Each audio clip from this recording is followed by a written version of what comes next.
Welcome to the Right to Reason podcast. I am your host, Robert Stanley. Today, you will hear a debate with a Nazi.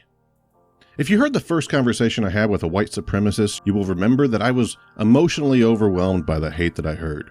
After 4 years of hosting the Right to Reason, I really don't get offended anymore. I'm reminded of Robert Frost's claim that education is the ability to listen to almost anything without losing your temper or your self-confidence.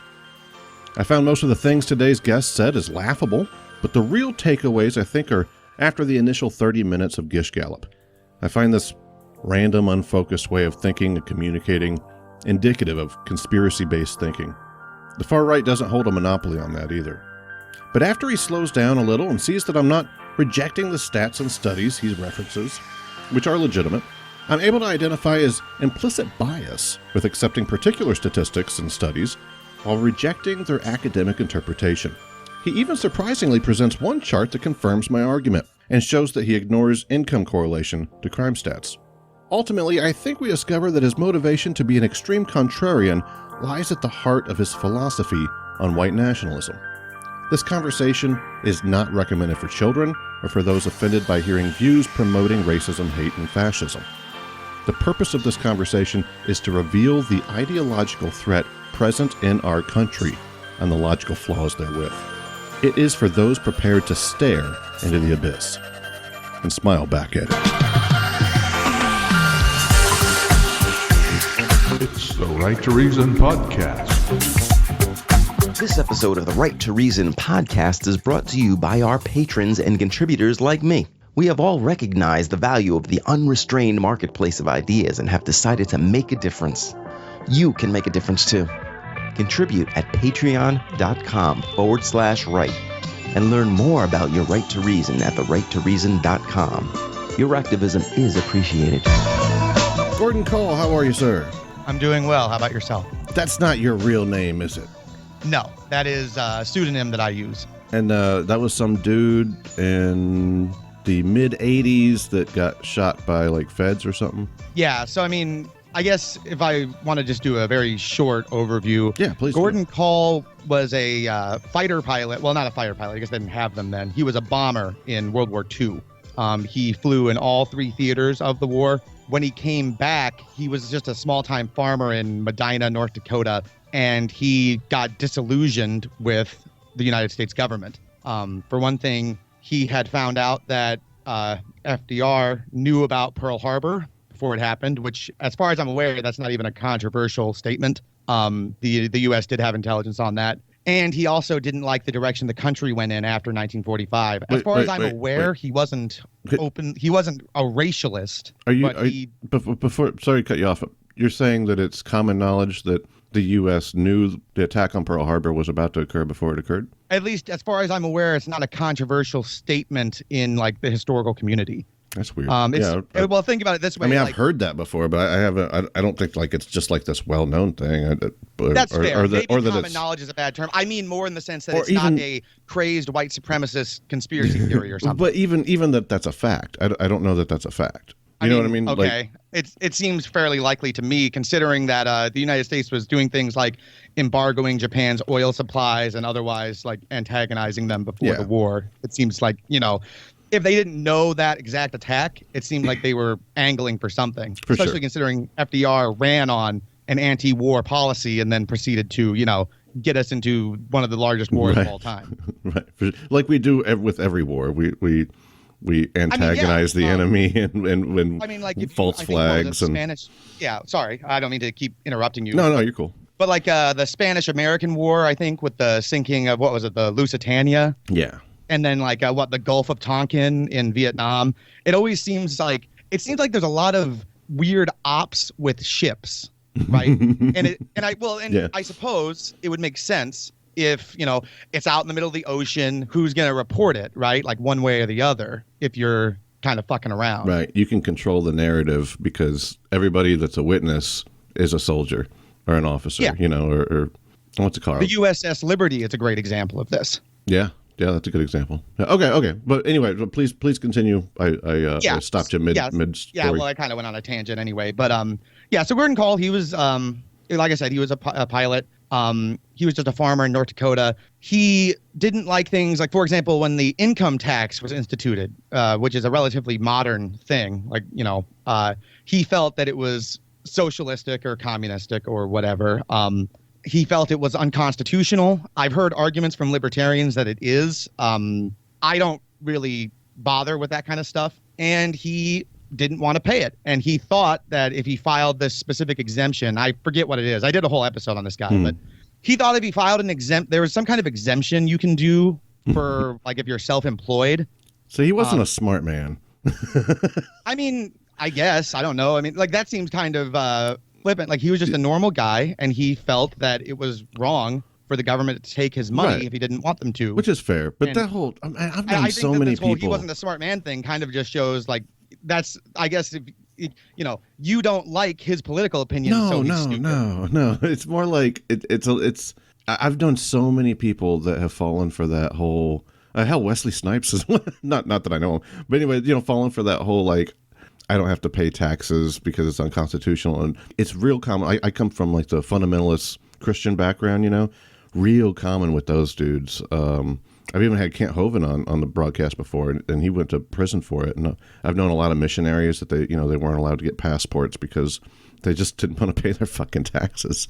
Which it's I'm not coming at it from like a political thing. I'm coming at it more like that kind of thinking is like that conspiratorial. America has some kind of moral power to it, that like it's been corrupted and it used to have this sense of purity. And if you can tap into that pure source, that Constitution will protect you. Or I don't. Oh yeah, I agree with that actually, 100%. Something that I've felt for a long time is the story of America is sort of the story of Britain, right? Which would make sense since we are descended from them. In that we have basically been ruled by foreign elites, either literally foreign, like when they're Anglo-Saxons, right? But if you look at the royal family of Britain, they are of Germanic descent, while the British people are Celts, right?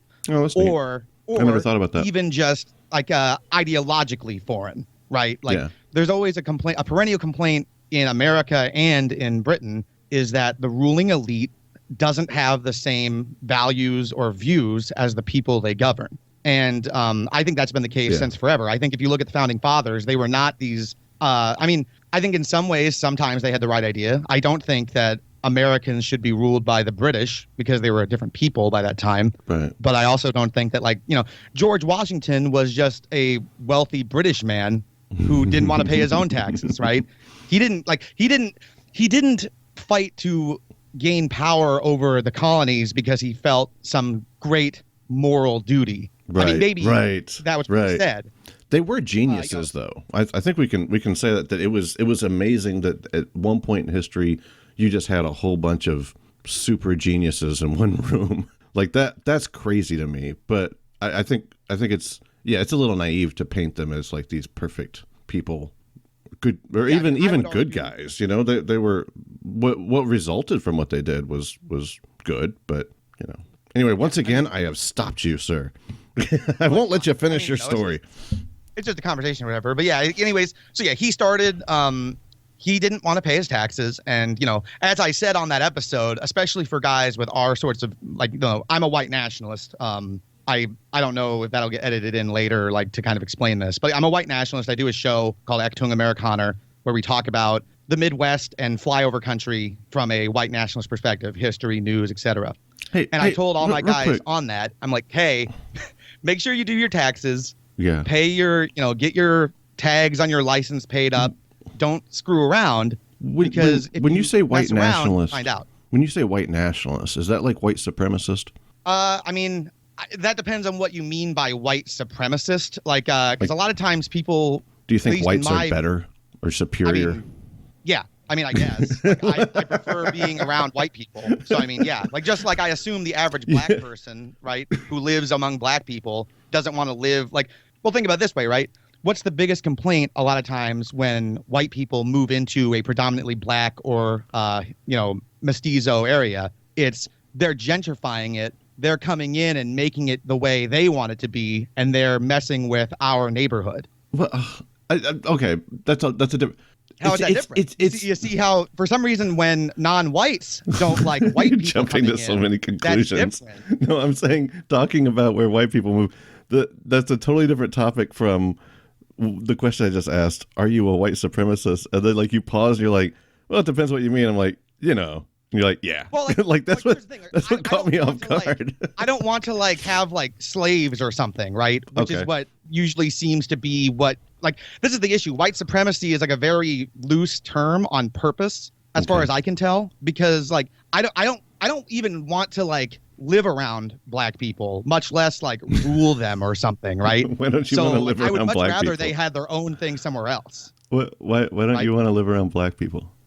Because wherever they gather in large quantities, crime increases, and I don't think that they live in a similar manner to what I would prefer, which is, kind of an orderly, non-criminal society that's based around being productive and, working together. Do you think that would be the case because of the color of their skin, or do you think that it's a result of society and culture? I think that evolution has affected the behavior of different groups of people. You think it goes? It's that deep? Like you're a real racist then? I mean, I'm a white nationalist. Like nationalist is another one of those. That's why I wasn't sure because it's, Trump said, we should be a nationalist, and then everybody that wants to. Trump is a liar. I don't really like. If we're going off of here, I want to be very clear right up front. I supported Donald Trump in 2016. I have not supported Donald Trump since he bombed Syria in, I believe, 2018. Okay. So, like, if we're going to go down the Trump thing or whatever, like,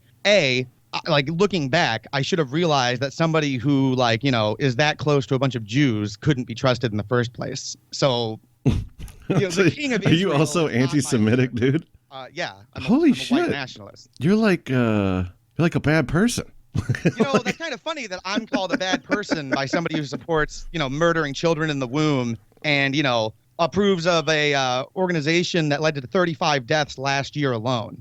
I'm the bad person. Okay. I mean, why should I care what your moral opinion is of me when you support baby murder and people rioting, looting, burning down places?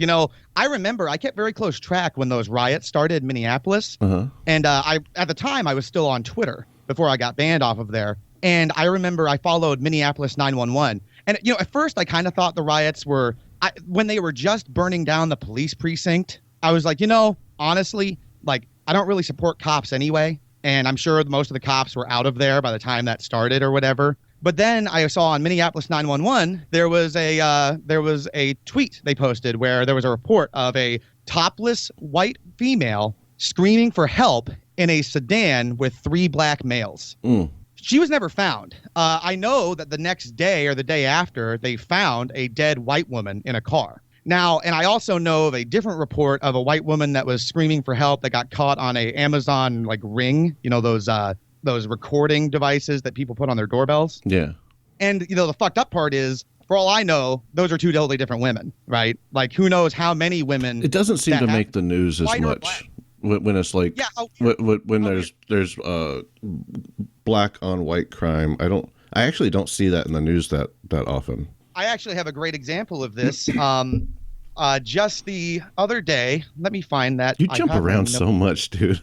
How are we talking about this right now? I wanted to talk about your racism and anti-Semitism, but we're off. And then you went to abortion and BLM and it's just all over the place. Well, you called me a bad person, and I responded with, I don't care if someone who supports baby murder called me a bad person. But you have to understand that most people would consider you a bad person, right? So I mean, it's not like a crazy thing for me to say. I feel like most people probably don't really even care that much. Most people aren't even political in this country. Yeah, but you would admit that you are fringe. If you go to the average white person on the street and you ask them, do you want a ton of black people to move into your neighborhood? What do you think their response is going to be? They would say no. Yeah. Right. And to be fair, I would imagine if you went to the south side of Chicago or Harlem or whatever, right? And you said, hey, do you want a bunch of liberal white people to move into your neighborhood? They'd probably say no. But you can't be, though you're political, I know, or conservative white people or whatever, right? But they don't people tend to prefer to live around people who are like them. Of course. But that's not what I mean. What I mean is of course you should anticipate me thinking you're a bad person. And it's okay if you don't care, but if you went to those same people, even though, they would say, well, no, I don't want a bunch of black people moving in here. If you went to those same people and asked, if I told you I was anti-Semitic, racist, white supremacist, or white nationalist, would you think I was a bad person? Those people would all go, well, yeah, those are the bad guys. I mean, most people would consider you a bad guy. You also told them, I also support, women killing children in the womb, and I think that it's a good thing when your kid decides he should, have his dick split like a hot dog and, invert it into his grundle. Right? They also don't like that, do they? Do you think the average person supports like transgenderism or even homosexual marriage? Like, it took them how many years of propaganda to get people supporting stuff like that? And they never passed it through a vote. It was all done by like the Supreme Court. So you try to do this, the people don't like your racism. No. But it's like, so what? Nobody, like, as if what people like or don't like matters. No. That's not what I mean. What I mean is, like, when I said you're a bad person, it was like that pissed you off. And my only point is, well, you kind of know, like, you would expect people to think that. I disagree. No, how dare you? How dare me? How dare you? I'm not a bad person. You're a bad person. Okay. Like, but you can't be surprised. You support the death of children. Like, I don't have to take that. You seem to expect me to like accept your moral framing as truth. And I don't. I think that you are not accept my moral framing. I think that your beliefs are evil. And I think that, like, quite frankly, if I don't fight you and guys like you with every fiber of my being, politically, of course, because I don't support violence, then, like, I am betraying everything that all of my ancestors fought and died for. And you probably just don't understand my point of view, to be honest. If you really think it's that bad, you probably just don't understand. Your point of view is the same point of view as every other progressive atheist. Like, where do you disagree with other progressive atheists? Like the typical ones? Yeah. I mean, because everybody's different, right? But I'm not a big fan of like the woke stuff as much as a lot of my compatriots would be. So that's kind of where we separate a little bit. And I get a lot. You're okay with guys like me talking, but you would not be okay with guys like me having political power, right? Right. Okay. Do you think that it's acceptable for somebody like, like, obviously I operate under a pseudonym, right? Sure. If my beliefs were revealed to the world, right? Like if somebody doxed me or whatever, which, I assume everybody in your audience, sometimes I'll use jargon and I don't know. I feel like most people know what doxing is, but obviously, having your stuff put out there. Yeah. They put out all your personal information so that you If my personal information got put out, I'm not afraid that like people will harm me or harass me or even necessarily disagree with me, right? That's not why I don't do this or why I don't do this openly, right? The reason I don't do this openly is because there are people in your political milieu who will use that to like, they'll get me fired from my job or whatever. And honestly, like that would really suck, but like I could get another job. But what they also do is they find out who your family is and they call them and they harass them and they go after them. There was a man named Andrew Dodson who had the audacity to go to Charlottesville, right, during the 2017 Charlottesville protest. And, he went there. He didn't hide who he was. He wasn't a member of any national socialist organization or anything like that. He felt that the Robert E. Lee statue shouldn't be taken down. And that's all he did. He was never part of any white nationalist group. And some journalist found out who he was. Antifa found out who he was. They harassed him. They got him fired from his job. He was a researcher for, I think for cancer research. Like he was looking into, like he was literally like trying to cure cancer. Like a good guy. Yeah. I mean, like he just felt the statue was historical and shouldn't be taken down. Sure. Anyways, they got him fired from his job. They harassed him until he actually developed an addiction to heroin. He went so deep into despair, and he's, in this Appalachia sort of, the Rust Belt where these white guys that have no other options, they get hooked on opioids and shit. And he killed himself. He OD'd on heroin. And after that, right, you'd think, okay, so his political enemies, they got him to the point where he killed himself. So they won, right? No, they didn't win, because then his mother, his family, they put up an obituary page where you could post comments, right? No. You could say, I'm sorry for your loss. So sorry this happened to you. Guess what happened to that obituary page? It was taken down. No, it was not taken down. It was filled with Antifa telling this guy's mother that they were glad he was dead, that he was an evil racist, that she was a bad person for raising him. Again, this was not a white nationalist. When There's you just a guy at Charlottesville. So you like, if you're going to tell me that like I'm a bad person, I'm just going to tell you I don't care because you people are evil. but when you look at the worst of Antifa or the results of Black Lives Matter, when you see that, do you attribute that to everybody left of you? When I say, hey, I think Black Lives causes. Yeah, but like, do you support Black Lives Matter? Yeah. Then you at least tacitly support. You either support or feel that the deaths caused by them are not as important as their overall message. I think 25 people died. 35. Fine, 40. I don't give a shit. And actually, whatever. 35 is actually just what we know of. Because again, those are the ones that are listed in the media. I know guys that live around Minneapolis, and they pull bodies out of those burnt buildings all the time. My opinion on that is that the left needs to own that. But at the same time, that doesn't mean that I think that the movement as a whole is represented by those murders. You know what I mean? So it in the same way that us going into, I was about to use a war. It's the U.S. going into a war, but how far back do you have to go to find one that's legit? I guess World War II, we were just talking about. But, you know, us going into World War II, we did some bad stuff over there also, but I don't think that that's representative of all of, you know, American soldiers. That make sense?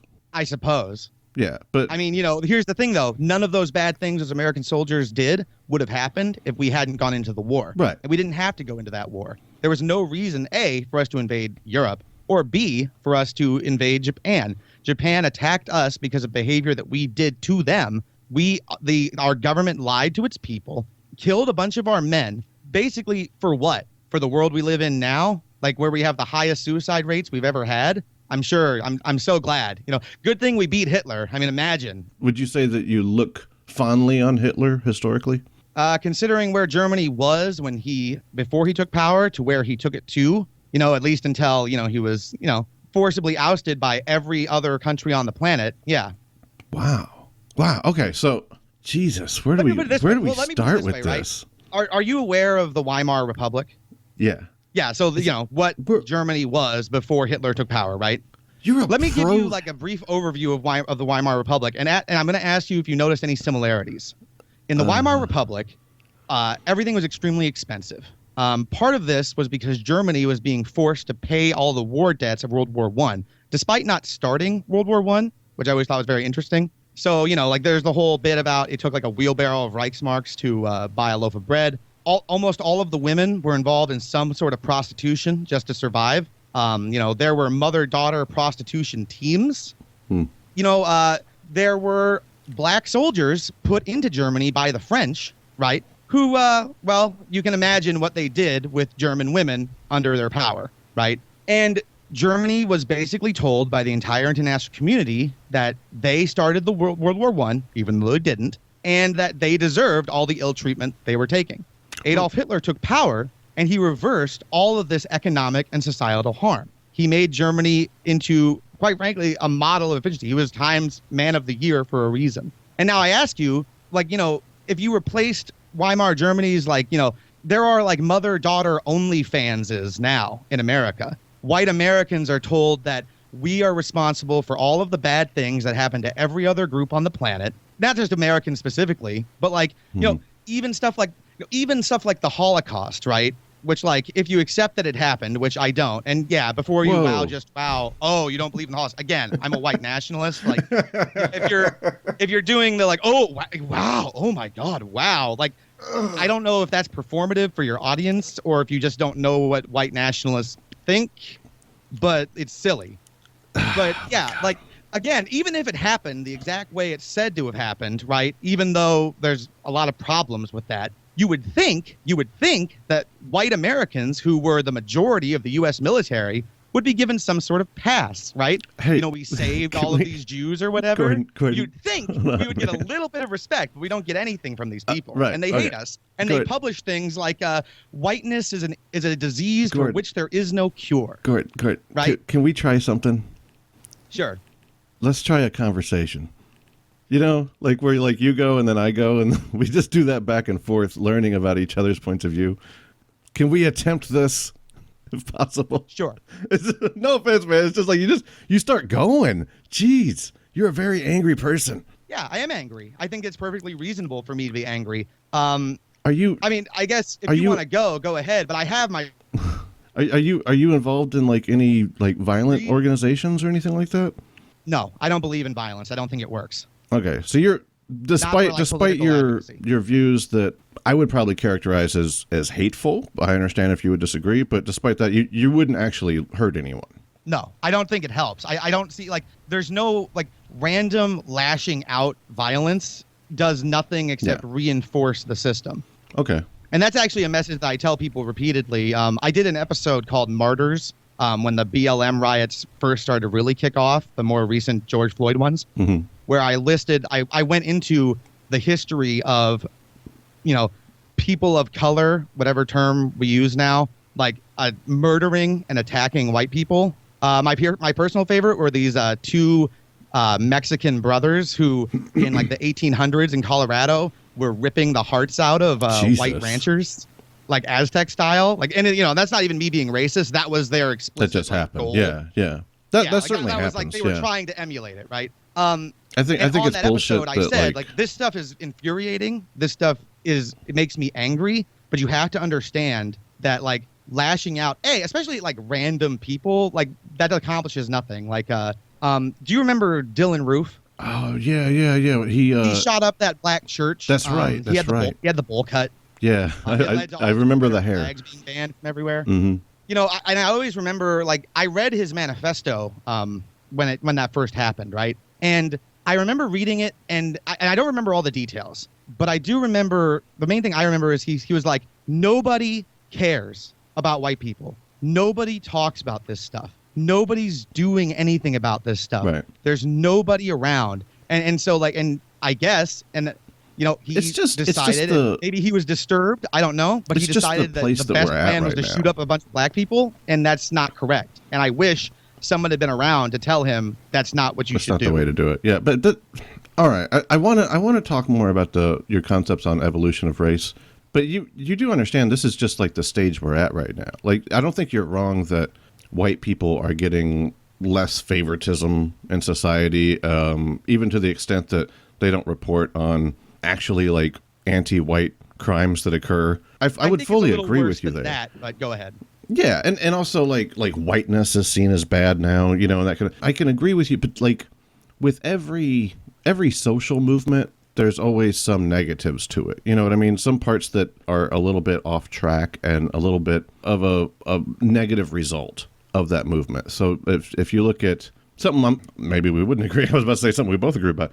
The fact that women's rights in the sense of them being able to be equal, right? Not in the hyperbole that we might see right now, but pink pussy hats and whatnot. But just the fact that something that we could agree on, where we would say women should have the right to vote, right? We would agree with that, right?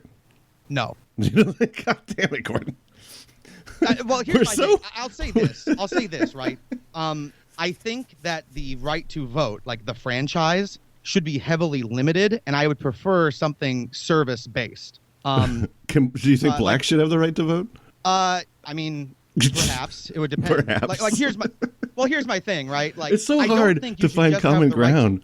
That's my whole. You said you heard a couple episodes here and there. That's my whole thing. Is I try to find someone that I disagree with. It's usually about religion or something like that. But sometimes it's on a topic like this. But I try to find someone I disagree with, and then try to find some common ground, and then work from there to understand one another. But at every single question I ask you, it's you pick what I would consider the most diabolical answer of it. I mean, I don't know, but here's the thing, right? I know you feel opposite of that. Everything that you believe, I find diabolical. Sure. So that doesn't really matter to me, right? No, I understand. And I get maybe you're not using that in a judgmental way, but yeah, so you find me diabolical or whatever, but I find you diabolical, and maybe you don't mean that in a judgmental way. Right, but I mean, of course we disagree. You're a liberal and I am anti-liberal. It's like finding common ground between I don't know, pro-abortion people and anti-abortion people. There is some, I suppose, but it's well, it barely that's matters. A good example. I think the place that you can find common ground with abortion is just on the medical science, right? where typically with anti-abortion people that I speak to, once you go through the medical science, then there's this gray area between the two of us where one leans one way, typically based on religion, and one leans the other way. That's about as good as you can get, but it doesn't have to be, diametrically opposed. So like for you and I, when it comes to race, which seems to be our biggest disagreement, right, would be on the racism, including the anti-Semitism, all that. I would think. Of course, the anti-Semitism is the worst, of course. These poor Jews, they just forced we did forced have to live in a pretty big notorious ghettos of Wall Street and Hollywood. I know. They're doing better now, but there was like a pretty significant historical moment that you deny, but the rest of the hey, okay, how about this? The Holocaust. Oh, no, the Holocaust, the only bad thing that's ever happened. Yeah, I've heard of that one a couple of times. It's a pretty significant one. Yeah, it's the only bad one. There's other ones, sure. It's the worst. What's worse than the Holocaust? Actually, like, what do you think is worse than the Holocaust? A lot of the results of communism, for one. Let's see. Oh, wow, spicy. Okay. Now, see, here we go. Now we're getting to the common ground. All right, based. All Never right, mind. Cool. Well, I mean, Robert Stanley, the based progressive atheist. I can sell this to my guys. It's just history. It's not. But it's worse than. So communism is worse than the Holocaust? Is communism worse than Nazism? If we're doing death counts, then for sure. Based. I think people get ideological, whether they're left or right, not so much if they believe bad things, but if they ignore or if they believe wrong things. Like that's what we always focus on, right? You must have bad information because I think it's if they intentionally ignore true things is almost even more dangerous. And I think that's what the left does is they intentionally ignore just some historical facts. We could say the same thing about you though when it comes to race via evolution, because there would have to be like a huge conspiracy going on within biology for you to be correct that we have like different brains. Or it could just be politically disfavored. I don't think that there has to be a huge conspiracy. I think there just has to be what does and does not get grant money. And I think that you don't get grant money if you present things that are against the prevailing orthodoxy, just like every other society that's ever existed. But we have in Galileo's time, if you said that the Earth circled the sun, right, that wasn't going to get funding, and you might even get put in prison.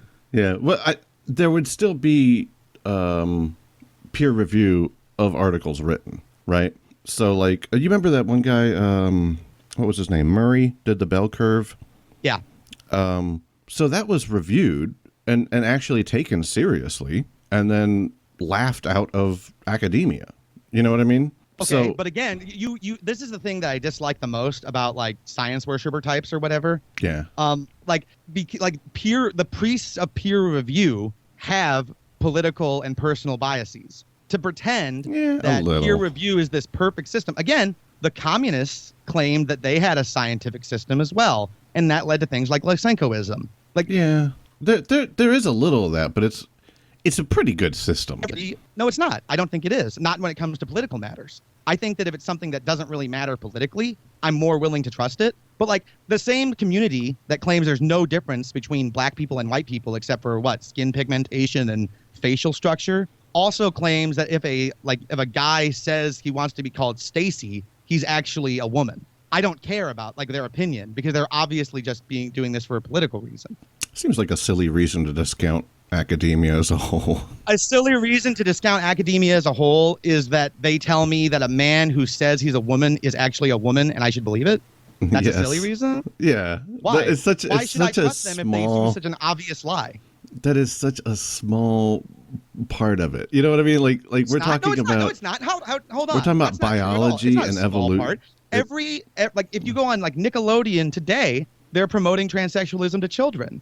I don't think it's a small thing. You think it's a small thing because you support transgenderism. I'm saying I do not think it's a small thing because I don't support it. The topic of transgenderism is an extremely small facet of all of academia. But and it's true, dude, and they're willing to say it is in peer-reviewed studies. Why should I trust other peer-reviewed studies? Because you're saying that I should trust peer review because it's such a good system. Yeah. I'm giving you an example of a place where it obviously is politically motivated because a man who puts on, Richard Levine, that Jew that's now our, Secretary of Health, who puts on a wig and says he's a woman, Mm-hmm. right? I'm supposed to accept that he's a woman? No, he's not. He's just a weirdo who wants to like wear a dress or whatever in public. Boy, you are all over the place, Gordon. But as far as this one, if we can get back to racism, as far as this one, it's whether or not you consider gender and sex to be two different topics. It's really not that complicated. If you can separate the two, and even maybe a third category of sexuality, right? So if you say gender and sex and sexuality are all the same thing, you would be like pre-gay rights era, right? But if you would say, well, sexuality can be different, but gender and sex are the same thing, then you would be kind of like pre-trans rights era person. It's just how we develop as a society, man. Like where one day. Wait, hold on. You've said this a couple of times actually. You said this is just how we develop as a society. Yeah, a lot of these things are we keep seeing it over and over and over in history, and it's like you're just stuck in like this past mindset, dude, where like people. Hold on. You're acting as if I'm like some like 75-year-old man who just like hasn't gotten with the times, dude. I used to be you. I used to, like I don't. So you originally contacted me for your audience. I assume, I don't know if they all listen. I went on this guy David C. Smalley's show. They all know who he is. Yeah, I imagine that you're in similar circles or whatever. Yeah. And on his show, I said this before I became a white nationalist. I was a Bernie bro, progressive liberal. Oh, that's right. I was an atheist. I supported. I read. Was the God Delusion Richard Dawkins or Christopher Hitchens? Because I read God is Not Great Dawkins. and the God Delusion. And I think God Delusion was Dawkins, right? Yeah, that was Dawkins. Yeah, I read both of those books. Christopher Hitchens, I watched all those debates he did. That one he did about like is the Catholic Church a force for good? It was like a relatively famous one, I remember. So like you're acting as if like when you say like you're just stuck in this past mindset. I was convinced of this mindset. What happened? Well, I mean, so I said this on Smalley show, but forgive me. It was a while back, and you and I've been. Yeah, it was like last year. So sure. Here's the basic score of it, right? You know, I suppose in modern parlance, I would have been considered a dirtbag leftist. I think is what they call them. Like the Chapo Trap House type crowd. You know, like I'm cool. Like I would watch the Chappelle show in South Park, right? So like I wasn't offended by like racial humor or something, right? Sure. Like I'm sure my opinion on like, for example.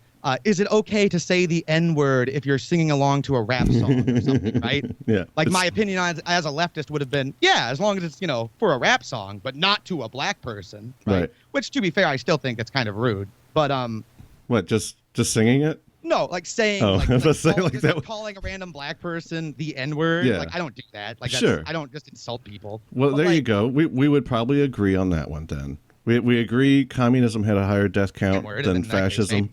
And that it's okay to say the N-word if you're singing along to rap, but we shouldn't say it to black people. This is our common ground, man. Yeah, but I mean, like I said, like that was my level. I mean, honestly, the way that you talk, I listened to 3 of your episodes. You sort of sound like I sounded in like 2014. Yeah, I was like part of the whole Bernie again, thing like, too. Yeah. Yeah, and then like the Great Awakening happened in like 2014, 2015, right? Like the Tumblr explosion. You know, all white people are racist, all men are sexist, and or rapists. That was my favorite line. Was like, you know, the hardcore feminism angle. Right. And I kind of got jolted out of my doldrums because, like, you know, I was just a normal dude. I wasn't even that political. I would, you know, watch The Daily Show with Jon Stewart or whatever. So it's the woke shit that fucked you up. Yeah, I mean, and actually, a lot of people.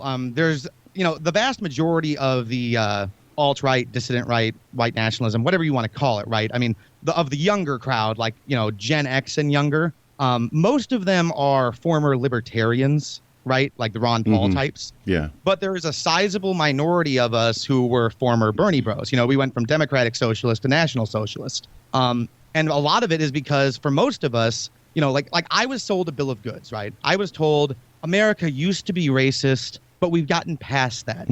You know, like, everyone's equal now. We're all going to work together towards the Star Trek future. And, you know, everything's going to be great. And, you know, like in the future, everyone's just going to be some kind of golden brown, like mush color. And none of this is going to matter, right? We're all going to be Asians in the future. Yeah, or whatever, right? You know, like there's just so many Asians. Yeah, right. And it's like, you know, and there was like that Times magazine cover or whatever. There's like, this is the future of America and it's beautiful, right? Or whatever. And, you know, I kind of bought that, but then like the Black Lives Matter shit happens and I see all of this just incredible anti-white stuff, and I don't like it. I don't appreciate being attacked, right? Yeah. And then the anti-white stuff. I tried to go on the anti-woke angle of leftism, but there was nothing there because there is nothing except wokeness to leftism anymore. Like, you are a dying breed, man. like you guys barely exist, and True. you have no power over your. I think we're just silenced a lot more, and there's not a whole lot of platforms for this. But I think most leftists are actually more like myself. It's just not. It doesn't get the same platform, you know. So most right-wing people are not as extreme as yourself, right? Which I get. You would consider yourself. You think? Yeah. I think most of them are center right. Well, there was a study called Hidden Tribes, done by what was their names? I forget their names, but it was this big study, and they looked at political beliefs in America, right? And one thing that they noticed is that the percentage of Americans that subscribes to like typical conservative stuff, like free market, Mm-hmm. you know, the kinds of people that were like specifically like the establishment conservatism, like anti-Trump Republicans, there was that. I listened to that debate you had. I know this is another off-topic thing, but I'm just curious. Oh, that's cool. There was are we systemically racist debate between that Jew David Silverman and the black guy that sounded like Chris Tucker from. You see the debate as a Jew and black guy arguing. Well, I just remembered that because it was like David Silverman is like one of the most Jewish names I've ever heard. Yeah, and then it's like he just had Silverstein. like the typical like my favorite line of his was, "We know that the system is actually anti-racist because in a like for like situation, cops are 20% more likely to shoot a white person than a black person." Uh-huh. And he said that like it was a good thing. And I was like, oh, okay. So yeah, like he likes it when they shoot whites over blacks. So he's not white, obviously. Right. And but yeah, like he's like a never Trumper conservative, right? As far as I'm aware. Hold on. Do you think he doesn't see himself as white? Dave, if you knew David Silverman, how many people are I have no fighting? doubt that he might portray himself as white, but I would point out that I don't know of a white person who goes, you know how we know our system is a good system? Because it's more likely to kill white people in the same situation as it does blacks. I think I don't think he was saying that that's necessarily a good thing. He was showing that as evidence that it's not shooting black people intentionally more. But for that record, it's more white people get shot and arrested by the cops or assaulted by the police simply because there's more white people. Oh, of course. I mean, because, you know, there's the whole 13 do 50 meme. I mean, which is actually inaccurate. It's probably closer to like 2 or 3 do 70. But either way. Yeah. But I mean, that goes for black people as well. As do you not know what 13 do 50 means? I'm guessing 13% do 50% of the murders? Murders, yeah. And it's actually, and this is something that I'll say. I was going to agree with you. Well, this is something I'll say in the defense of blacks, right? That's Yeah. unfair because it says that like all black people are committing murder because blacks are 13% of the population, right? It's actually like 2 to 3% because Right. it's I'm with black you. men under like 30. Based right? on like, you know, Table 43, old right? man Jenkins, who's like in his 60s or whatever, is not killing people. So this is the topic that I really wanted to get into with you is we can both look at the stats. Table 43 is the one you're referencing.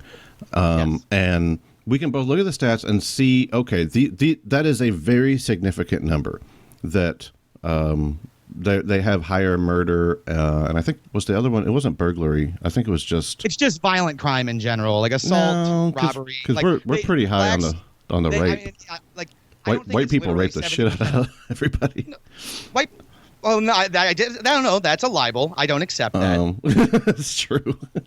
We can say okay, statistically, black people murder more. We have to look at the same table and say statistically, white people rape more. We don't have to have any emotion in it.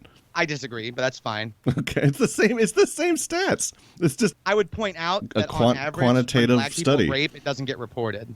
because like most of the time they're just raping other black people. Just like how a lot of murders that blacks do of other blacks never get reported or worked on because like cops don't actually like. This is the thing, right? Like liberals, for one thing, don't care when black people kill black people. Which I'm not saying that they need to, because like I guess I don't necessarily care either. But like surprised. The only time that a murder matters in America is if it's a white person killing a non-white person. That's the only time anybody cares about these things in America in the mainstream. It definitely gets more attention right now. I can agree with you there, but we have to remember it gets all the attention. When's the last time a non-white murdering a white person became like national news and a sign of anti-whiteness? Like when is that a thing? That's never been a thing. It is incredibly hard to steer this ship with you, man. I really want to. I want to focus on this race thing. Okay, so can you accept that?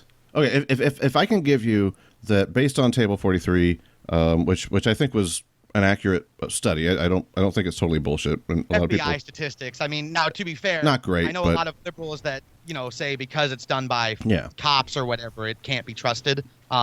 There's no other. I mean, it matches how else are you going to do it? Reports. So like, what else can you do? I don't know. Right. It's the best we have. And there's flaws with it. Like the one you're presenting.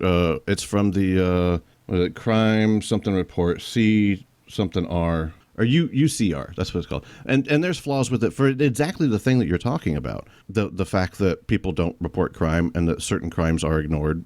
You are correct. I agree with you. It's also based on. Go ahead. Sorry. No, it's cool. But it's also based on arrests, which cops are more likely, and this is another pretty provable statistic, are more likely to arrest people of color than white people because they're more likely to commit crime.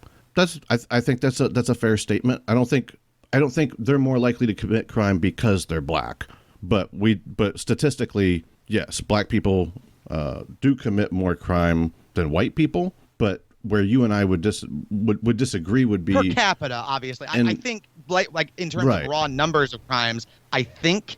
I guess I don't know. Well, if blacks are doing 70%, then they can't. But like I know, like white people commit crime. Like I'm never going to say they don't. Yeah, we like meth. That's our. We do meth and do bad things. But in the Gordon Kahl episode, I said I've never liked cops. This is actually something where like I said, I came at this from a more of a leftist angle. My joke has always been like, I'm white trash. Cops are my natural predator. Yeah.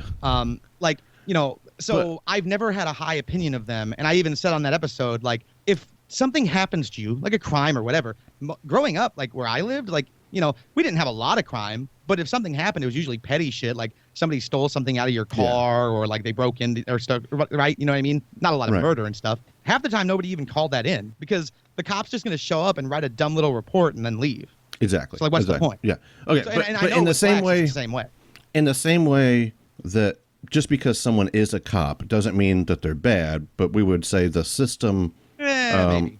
Jesus, you're impossible.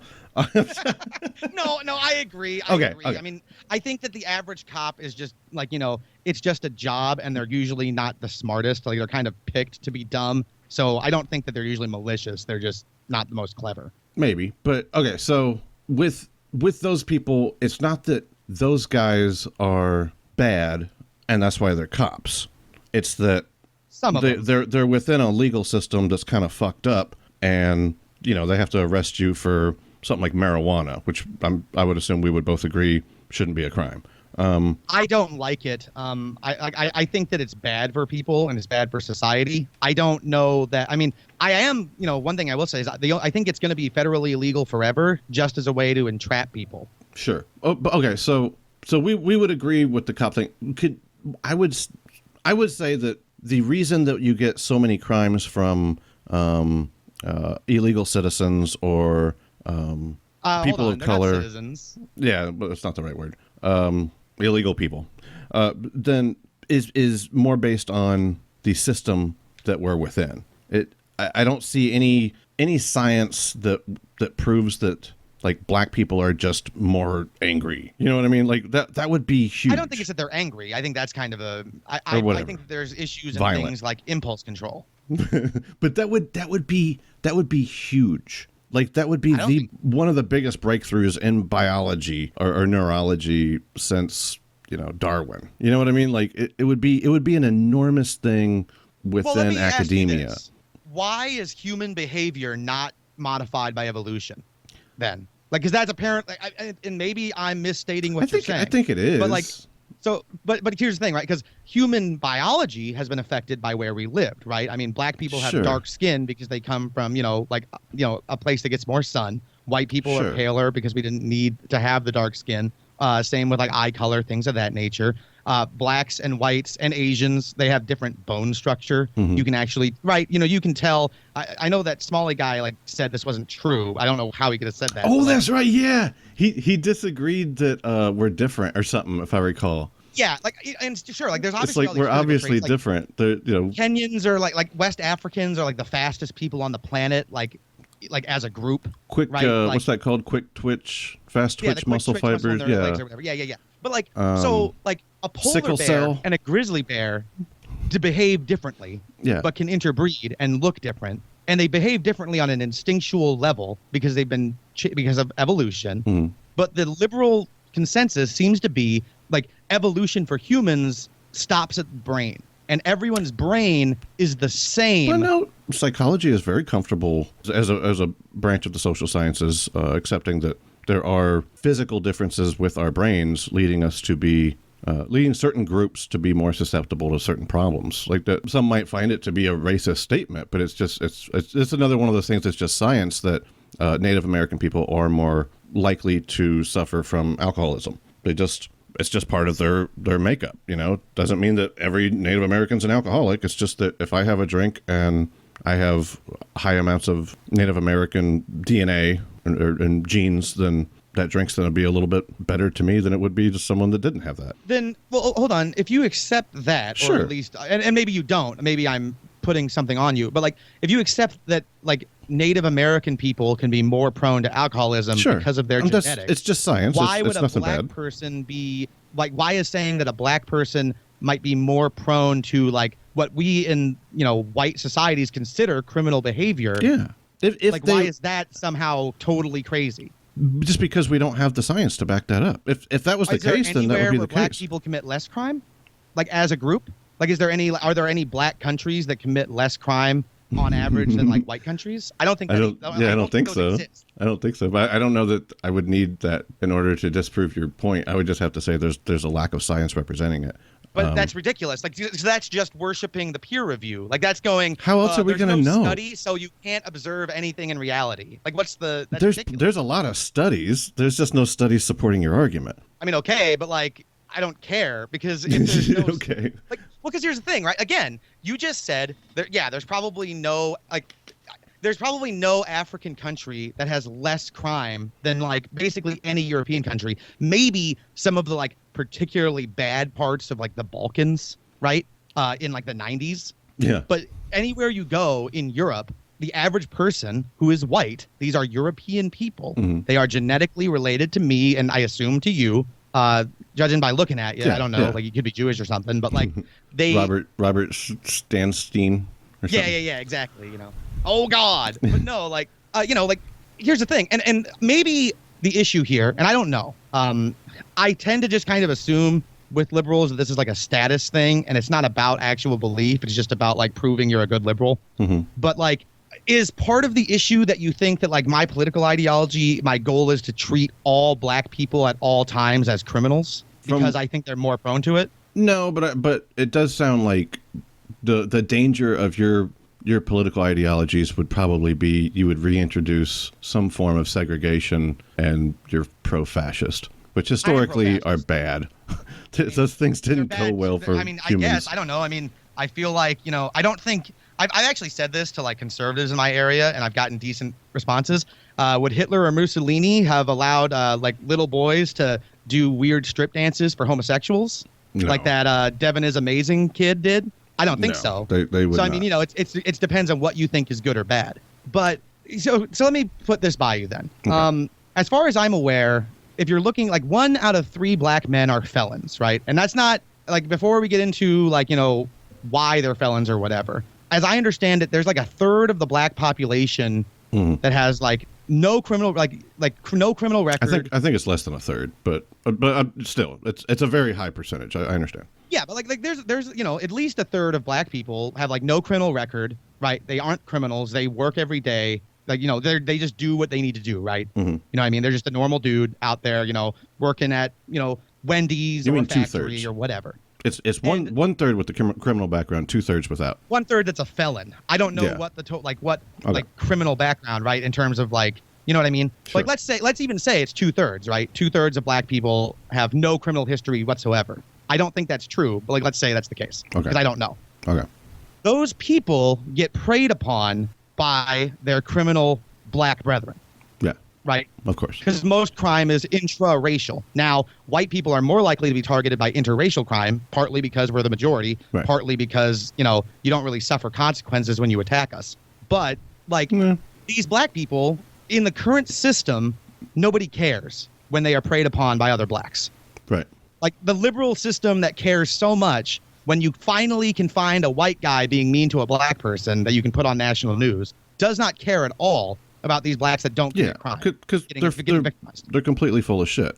Their goodness is a virtue signal. It's not actually trying to help others. I agree with 100%. You. Yeah. So now here's my thing, right? If you made me Fuhrer tomorrow, right? You know what I would do? I would put guys like Louis Farrakhan and Pastor Manning, who I don't know. I'm sure you've heard of Louis Farrakhan. I don't know if you've heard of Pastor Manning. Farrakhan is like the black Nation of Islam. Yeah. And Pastor Manning is a Christian preacher, but he's also black. Pastor Manning, where do I know that name? He's famous for hating Obama. I am God's soldier or something like that, right? Is that the guy? Like, that long-legged man. Yes, I remember him. I got news for you about N-word. He said the gays. God's gonna put a fire in gay's butthole or something like that. Yeah, exactly. He's famous. I remember that. So you would kill these guys? No, not at all. Oh. Like if you made me Fuhrer tomorrow, I would put them in charge of the black community. Oh, just here's to the fuck thing. them over. No, that's a mean thing to do. Why would it fuck over? So the current system, because those guys where criminal blacks are allowed to prey upon blacks at will and never get punished for it. Right? Like just in Miami the other day, there was a shooting of 23 people that left 5 dead by like some gangbanger at a birthday party. Oof. There's no leads, no suspects. They're never going to find those guys, right? That the black people in that neighborhood know who did it. Right. Yeah, right? that's a major problem with criminal reporting in blacks culture is because they are more likely to support one another's criminal behaviors. Yeah. Now, here's the thing. Pastor Manning and Louis Farrakhan, they are infamous for, in their own circles, like the Nation of Islam guys will just go out and, smack somebody upside the head for that sort of behavior. Black people behave differently, and they need different sorts of like legal structures. But they would be in a better position under like my fascism than your gay neoliberalism. This is the same thing I was talking about earlier, where we always look at somebody if they have a bad idea, they must have gotten some bad information. And my point earlier was, no, I think it's that they look at all the information and they ignore certain parts of it. So, like, you're bringing up all these things, which I guess you're surprised that I would agree with you. But I mean, you're bringing up statistical facts I'm not criminal justice. justice. Agree with me because the usual response is this is actually Whitey's fault. It's like, not. It's the not reason so much black people don't Whitey's report fault. crimes is because they're afraid of the police or whatever. Right. This is whatever. Yeah. You're already ahead of me, and I appreciate the direction you're going because that's exactly where I wanted to take it. Is that I think you're ignoring the reasons why this happens, and it's not that it's Whitey's fault. Is it Whitey's fault that a Mexican would commit crime? Like, we didn't enslave the Mexicans, we enslaved the blacks, right? I'm sure there's some college professor working furiously on a paper right now to explain exactly how that is in fact Whitey's fault. I'm sure there's imposter syndrome or some other thing that is convincing these poor mestizos to commit crime. Why not look at it just kind of dispassionately, with just looking at the facts from just kind of like the sober, serious way, without all this kind of cynicism, and just look at it and go, well, there seems to be a financial connection here. The places in the world that have lower incomes seem to be more violent, right? And the places in the United States that have lower incomes seem to be more violent. And we wouldn't even have to look at how blacks were treated through slavery and segregation, and now they're being held back now. I would be happy to make that argument, but we don't even have to go there. Couldn't you just look at it from just a financial perspective and say, yeah, people with more money commit less crimes? I mean, it seems pretty simple, and you don't even have to be racist on that one. You could just go, oh, okay, these races seem to have less money. So I forget the source of this table. I'll have to find it. This is a table of distribution of homicide rates by median family income by community and race, right? Median family income percentile 0 through 10 to 90 plus, right? So the homicide rate among poor white families, like in the 0 to 10 percentile or whatever, is 0.4. And this is per capita, right? This isn't like, total numbers. The one for blacks is 117. And this is in 1986 to 95. So these are old numbers. Well, I don't know if this has ever been done later. Explain for somebody that's not seeing the graph that you just showed me, just in case. So the graph is showing the differences in homicide rate between white and blacks by income percentage, right? So for example, in 1986 through 1995, for white families in the 0 to 10th percentile for income, so impoverished, right? Okay. It was the murder rate per 100,000 was 0.4. For black people, it was 117, right? Now, because your argument is it's based on income, or at least partially based on income. Yeah, my argument is that seems like a much easier way of viewing this than just saying black people bad. But let's look at people in the 90 plus percentile of wealth, right? In that same year. So again, at the 0 to 10, the poorest of the poor, whites were 0.4. They were actually less murderous, ironically. The poorest whites are less murderous than the richest whites, which is kind of interesting. That is interesting. The 0.4% or 0.4 per 100,000. Blacks were 117. At 90 plus, whites become 2.9 and blacks are still 10. They are still way higher. And they're higher, but at the same level of income. And that applies at every level of income. There is no point where that's not the case. Now, you are correct. The richer people get, except funnily enough for white people, which is really weird. Like it's actually in whites, it's relatively, it's differently distributed in some really weird ways. But on average, no matter what, regardless of income level, whites still commit way less murder than blacks. What I see that's significant is this. Well, I don't know, but that's a smaller difference than the big ones. So whenever you're looking at a chart, you want to look at what are the most significant changes that you see, and the most significant change isn't the difference between white and black. It's the difference of over time. Whites look like they get less violent. I'm seeing. Yeah, they do. And over time, it looks like started at 8.4 in 1966 through 75. Yeah, that's kind of interesting. And they went 0.4 in 1986 and to 95. It almost, you can't say it for sure, but it kind of looks like blacks become more violent. But that's a little. Yes, if you look for the people that aren't seeing this, in 1966 through 75, and this is for the poorest families, the white murder rate was 8.4. For blacks, it was 86.1. In 76, for whites, it changed to 5.5, so it went lower. For blacks, it went to 91.5, higher. Right. And then the last one is higher still. I have arguments for why this is the case.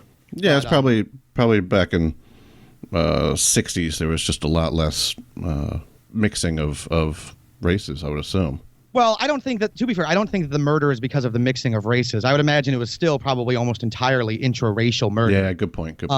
But what I will point out is that in the 60s and 70s, that was the civil rights movement. And you started to see a massive crime wave in the 70s that actually led to Reagan in the 80s. He ran on anti-crime, law and order, all that jazz. And crack from the 80s was extremely destructive to black communities. And, if you look now, we're in one of the highest murder rates.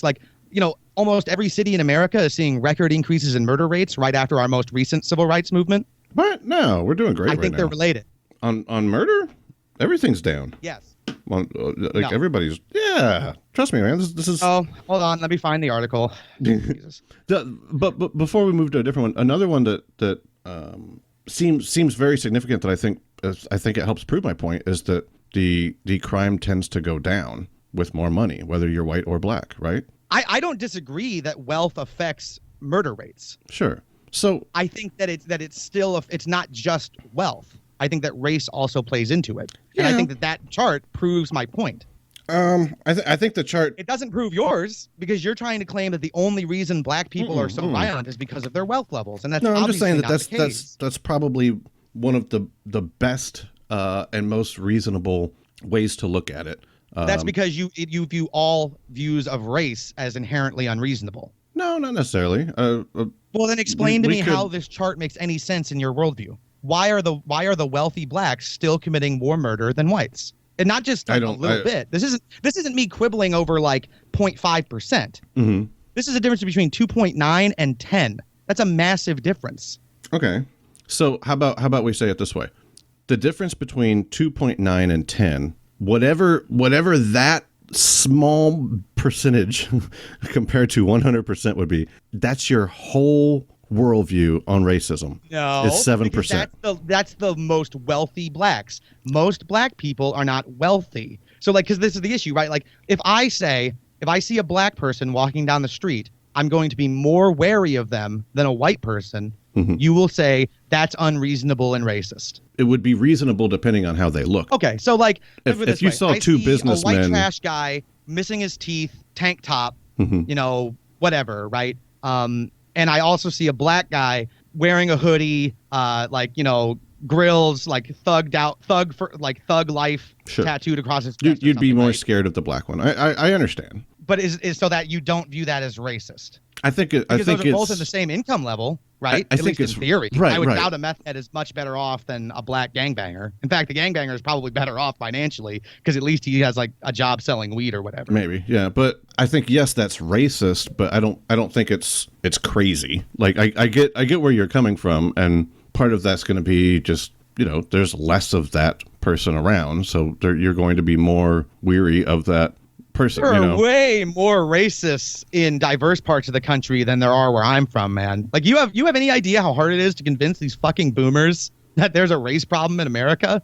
I'm like, even when I agree with you, you still find like something. It's like you're a contrarian, dude.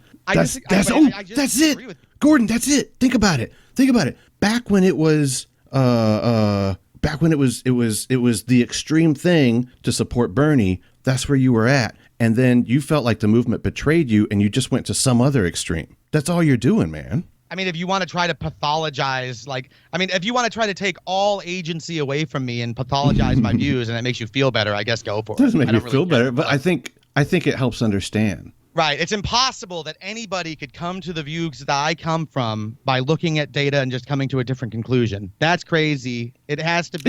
It's not. I am just, I'm it's just not- pathologically no. incapable of agreeing with It's the not that you're mainstream or crazy. something. It's despite the fact that my views are actually what was considered normal until like 1960 for all of human history. I'm the contrarian. Depending on where you were, yeah, but sure. So it's not that you're crazy because of the things that you are looking into and studying. It's that you're ignoring certain pieces of data as well. So are you. I don't think I am. You just got done telling me black people only commit the crime they do because of income levels. It has nothing to do with inborn behavior. I showed you that that's not the case, and you just coped. No. First off, you're setting up a straw man and saying that I was saying only. I even brought up, if I recall, I said I would be happy to discuss them being slaves and then being living through segregation, and how that's led to a lot of that now. There's a lot of different things that can contribute to crime. Well, hold on. There's a lot of different things that can contribute to crime, but I was saying here is something that you don't even have to look at that stuff. This would be a better explanation than just racism. And then you show me a graph that actually supports my point. It doesn't support the point of this is the only thing, because that's not my point. You didn't steel man me. It supports my point that this is a much more significant variable than just hating someone because of the color of their skin. I don't hate them because of the color of their skin. That is, in fact, a straw man in of itself. I don't. Well, you're racist, I assumed.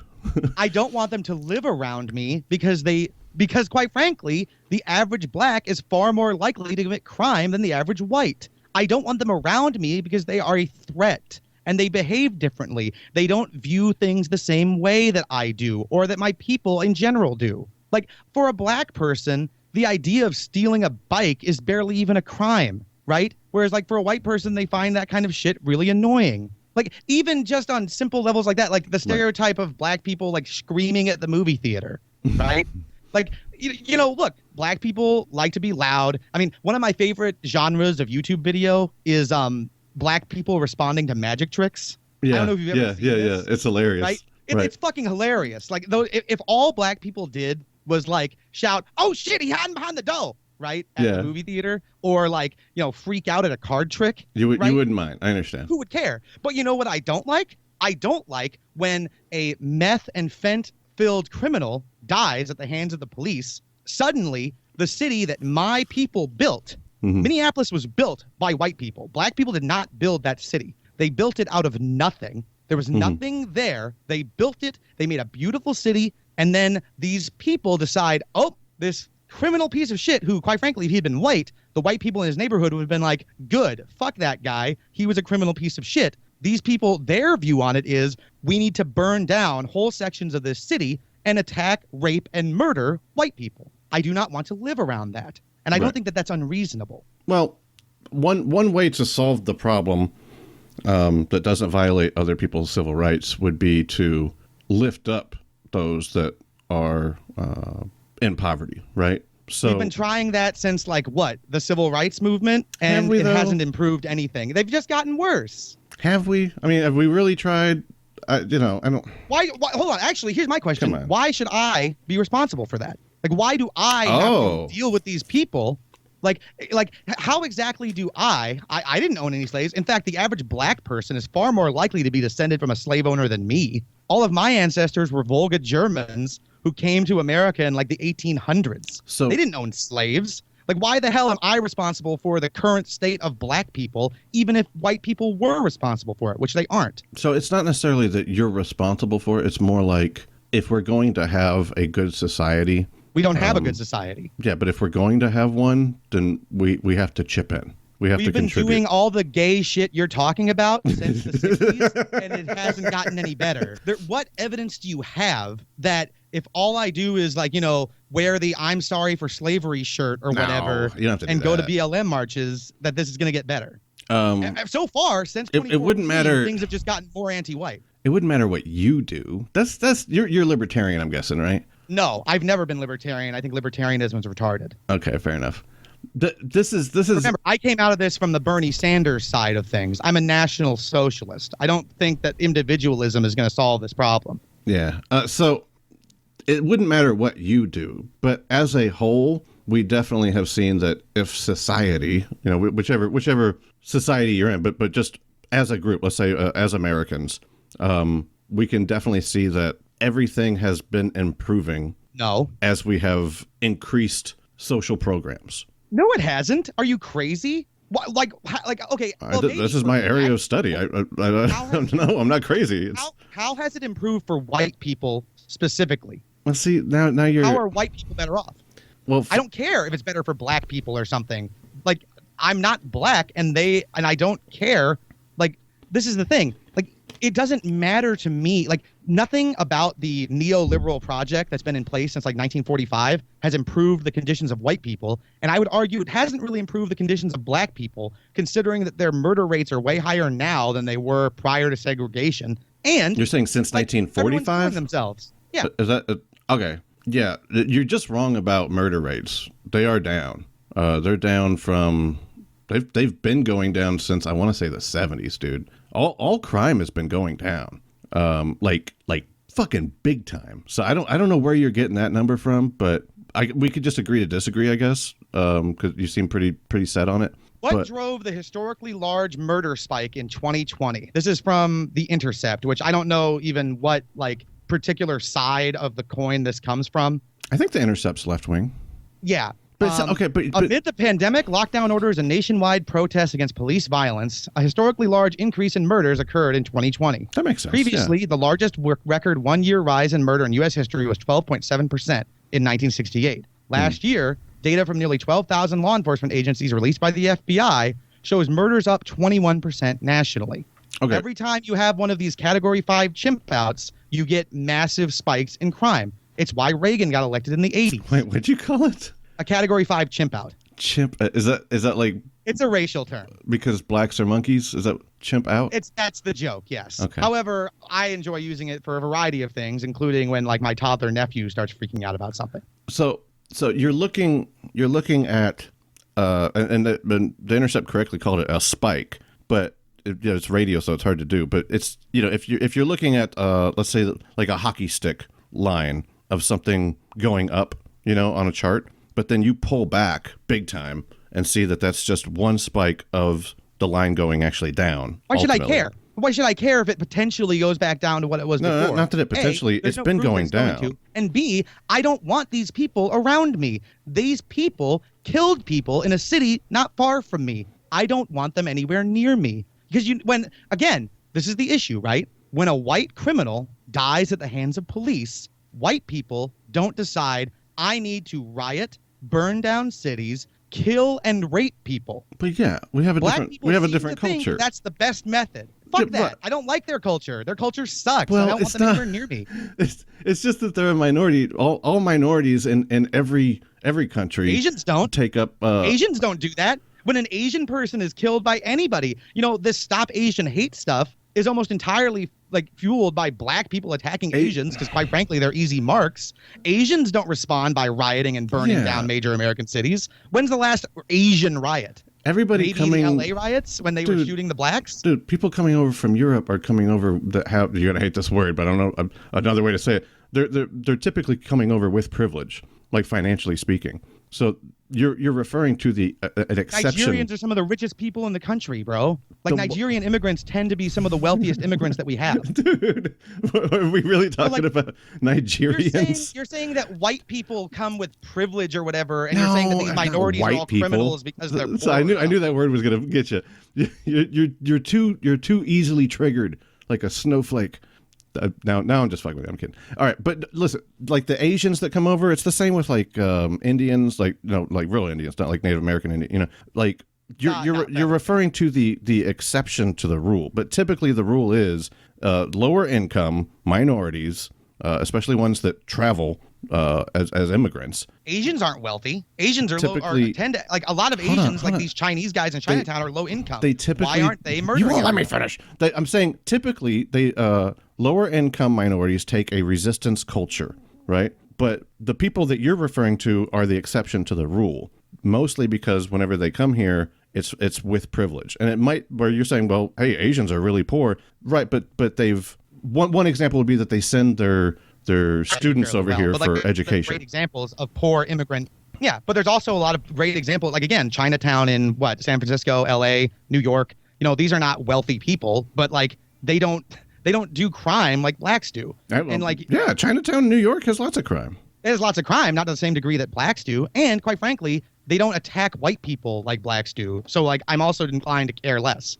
Okay, I can see that, sure, but my point is, there's only two options. One that I'm aware of. Correct me if I'm wrong. If I'm what's that called? Whenever you falsely state that there's a false dichotomy. But all I can think of is we agree that there is a problem, right? We disagree with why there is a problem. I think you're a little bit more pissed off. I'm a biological determinant. And like you're so angry you ignore certain data. I think we could just call it agree to disagree on that. But the two solutions that I see is one, some form of segregation where you're not really fixing it, you're just fixing it for white people. And then the other one would be some kind of increased amount of social programs and investment to all ships rise up together, right?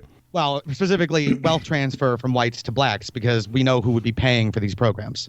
Okay. I mean, to some degree, statistically, yes, that would be not necessarily. It would have to be what it is. For one thing, whites are the majority. Just on a logical level. That's where I'm agreeing. Yeah. People, and it's going to benefit black people over anyone else, which is already happening with guys like Biden anyway. So with those two options, and if you say you don't actually hate black people, why isn't one of those more ethical than the other in your mind? Because I don't think the second option actually works. We've been giving them more and more money since the 60s, and they aren't getting better. So if you were to see a stat that black communities are getting better, would you then change your mind about pro-fascist segregation systems or policies? It would depend on if they were getting better at like a higher rate. Like again, like because you act as if like this is you ignoring something again, man. Isn't You're doing it everybody again. committing less crime? Like everybody commits less crime now because we're all like sitting there eating Buffalo Wild Wings, playing Xbox instead of going outside. Yeah. Like as far as I'm aware, like every race is committing less crime than they were in the past. Right. Right. White Right. people aren't getting more programs. So like obviously what's happening is something happening on a societal level in terms of and not like government programs because white people don't get those. So the only thing that I can like, yeah, obviously people go outside less. Like the average black kid of like Generation Z is like a weird gay dude, which is just like the average white kid of Generation Z. So obviously they're not going to get into physical conflict as much. I think that's a valid point. That since we're all getting better, then I think becoming like emasculated like bug men isn't exactly getting better, but whatever. What's a bug man? A bug man is like these like these weird like Reddit guys, like they just, it's kind of something you have to like have been in the thing to really notice, but it's like they're like the stereotypical socially awkward, like usually either really thin or like really fat or like that weird skinny fat thing where like they're just unhealthy fat looking. You know what I'm talking about? Like where it's tiny arms but a big gut, right? Like tiny arms and legs but a huge gut. Oh, okay, yeah. You know what I mean? And they just skinny like fat. they're the guy that like collects Funko Pops. Yeah. And like has the open face smile when like the newest like Magic the Gathering card comes out or whatever. Yeah. A lot of those are in the atheist groups. They're very conflict averse. They behave in like feminine ways of like, you know, like they'll get into like, you know, like doxing actually in America. So is a great Bugman, example of this. Bugman is like soy boy. Yeah, exactly. Okay. It's like a more like see, this is what I mean when I use jargon sometimes. But yeah, like soy boy is a more well-known version of this term. All right. Hey, we got to wrap up. I think we proved you were wrong and I was right. Can we at least agree to that? No. Okay. Well, I tried. I shot my shot. Yeah, I know. I know you got to go. All right. Like I said, man, just if you ever want me back on, let me know. Yeah. We don't really do interviews on my show. Otherwise, I'd invite you on that one. But And what's the name of that show again? I don't know what I do Achtung Americaner, a dissident right podcast for the Midwest and flyover country. You can find that on americaner.org. All right.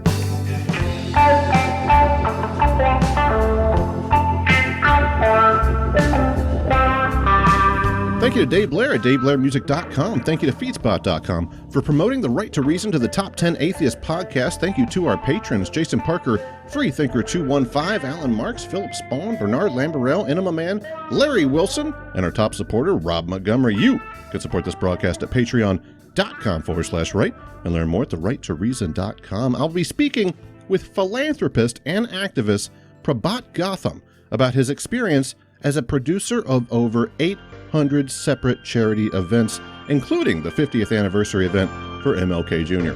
Between now and then, remember that you have the right to reason.